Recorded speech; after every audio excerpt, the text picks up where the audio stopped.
On this week's episode of The Automated Entrepreneur, how to create a customer journey. Customer journey mapping looks slightly different from company to company. Your customers, your products and services, and your resources available will all influence this process. While every map will look different, there are some fundamental systematic steps that you can take, starting with why you need a map in the first place. First, you'll want to establish your objectives. The first thing you need to do is answer the question of why. Why are you creating this customer journey map to begin with? What are you hoping to accomplish by mapping out your customer journey? What are the individual steps and goals that you want the customer to complete? What resources do you need to share with the customer at each point? You'll need to set a clear goal for yourself. Now think about this behavior from the customer standpoint and how it will translate into larger business objectives that you're trying to accomplish. For example, you might want to reduce the churn and convert more of past customers. Maybe you need to boost sales or sell more of a particular service. Well, knowing your objectives can help you identify potential problems in your current customer journey, but we'll get into more of that later. Secondly, you'll want to create and highlight your target personas. Creating customer personas is the very first step in getting to know your audience better. A customer persona is a fictional representation of your ideal customer, including demographics and psychographics. If you haven't already created customer personas, you need to take a step back and outline all your different types of customers, who they are, and what they might be looking for, both from your brand and from other businesses that they currently engage with. Here are some questions your buyer personas should address. What are your customers' job titles and responsibilities? Where are they located? What hobbies, activities, or organizations do they partake in? Are they the decision maker for buying your service? If not, how do they connect with the decision maker? What challenges are they facing currently? What solutions have they already tried to solve these challenges? And where did those solutions come up short? What are they interested in learning from you? And what are the most important factors when they're deciding to make the purchase? You'll have a few customer personas, and you can't target them all, at least not with one customer journey map. Each persona will likely have a different customer journey depending on who they are, their budget constraints, problems they're facing, and solutions that they've tried. Now is the time to identify the personas relevant to the customer journey map that you're creating. You'll need to look back at your objectives here. What did you say you wanted to accomplish? And who is most likely to complete the task? If this is the first customer journey map you're creating, then just focus on one persona for now. Third, know your customer lifestyle phases. Although customer journey maps differ from brand to brand, customers tend to follow similar processes. First, awareness, discovering your brand and the solutions that you provide. Second, research, learning more about your business and what you have to offer, and determining if you have the right solutions to solve their problems. Consideration, comparing your brand with competitors to see which offers the right solution for their unique needs. And lastly, purchase, making a final selection and buying, or otherwise converting, such as reaching out through email or phone call. You'll want to add a section for each of these stages to a spreadsheet, which will allow you to track the actions and the results. Understanding these different phases and what happens at each one sets the framework for mapping out all of your customer journeys. Think about what your goal is at each stage of the customer lifestyle. What action or behavior would motivate them to take the next phase? What are their unique needs at this phase? And what questions might they be asking? These are the next questions to answer. And finally, consider what your goals as a business are at each stage. What do you want to provide to your customers to move them through the customer journey? Fourth, you'll need to map out your touch points. A touch point is any place where your customer engages with you or someone from your company. This could be through your website, an email marketing campaign, social media, third-party review sites, or over the phone. Anywhere that they can get in touch with you or a representative of your firm. There are likely a number of different touch points between your customer and your brand, but not all of them will be relevant to your customer journey map.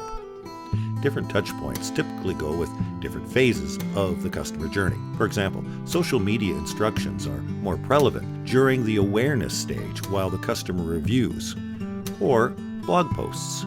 They might not be looked at until the customer is in the consideration phase. You'll want to map out your touch points by breaking down your customer journey into phases that we discussed just a moment ago in step 3. Start with awareness. You'll want to identify the specific profiles or platforms the customer might go through at the awareness stage. And this might include social media or posts from influencers or media websites. Now, give some context to those actions. What is the customer doing at this stage? What might they be thinking or feeling?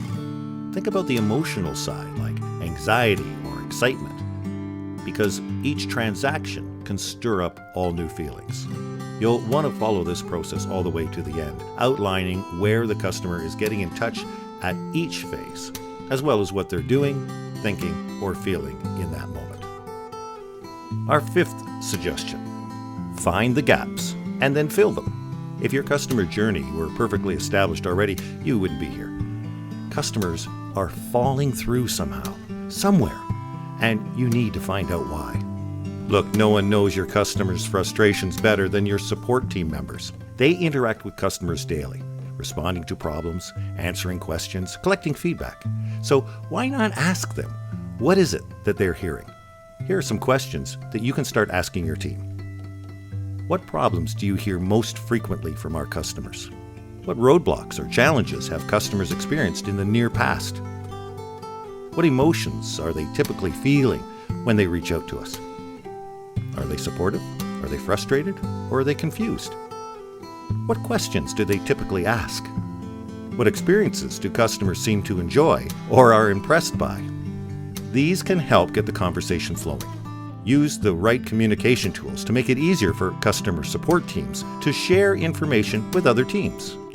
Knowing customer reactions in real time can help your customer journey maps grow stronger. And one way to do this is through a team messaging app.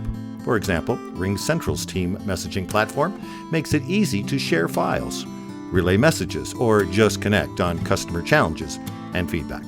For most businesses, your customer-facing team will need a way to quickly and efficiently keep you updated if new or unexpected problems appear.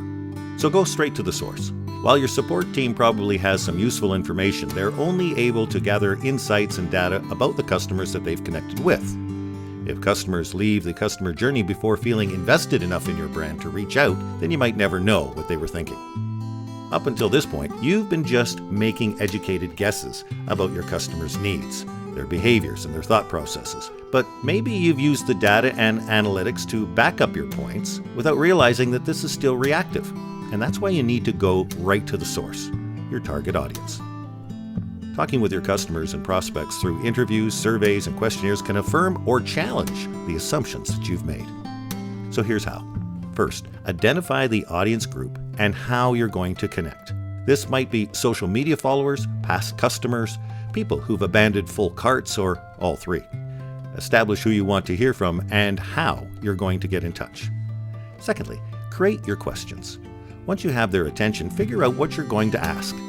Remember to keep it short, 3 to 5 questions for prospects and maybe 5 to 10 for more established customers. Some of the questions you might ask include, what made you choose or not choose to purchase from us? What problem or challenges were you hoping that the product or service would solve? Did you struggle to find any information about our product or service or our brand in general? What could have made the buying process a lot easier for you? And how could we improve our customer experience? And third, you'll want to collect responses and look for patterns. Because every customer will likely have a different experience, but similar groups might have similar reactions. So look for patterns in your customers' and prospects' responses. If they all outline the same problem with your buying process, well then you know your map has some gaps. Be sure to follow the customer journey map yourself. Your customer service team and the customers themselves should have given you some decent insights, but nothing beats first-hand perspective. After implementing changes to your customer journey map based on the information you've collected, it's time to follow the map yourself. Pretend you're a customer interested in your products or services. Follow the progression of the touch points that you establish to move through the awareness, the research, the consideration, and the purchasing stages. At each point, analyze if you feel that you have enough information, or maybe you don't. Do you have any questions that haven't been answered? Or do you feel like something is missing? There might be still some gaps that you haven't even identified yet. Ask someone outside your circle to follow the process.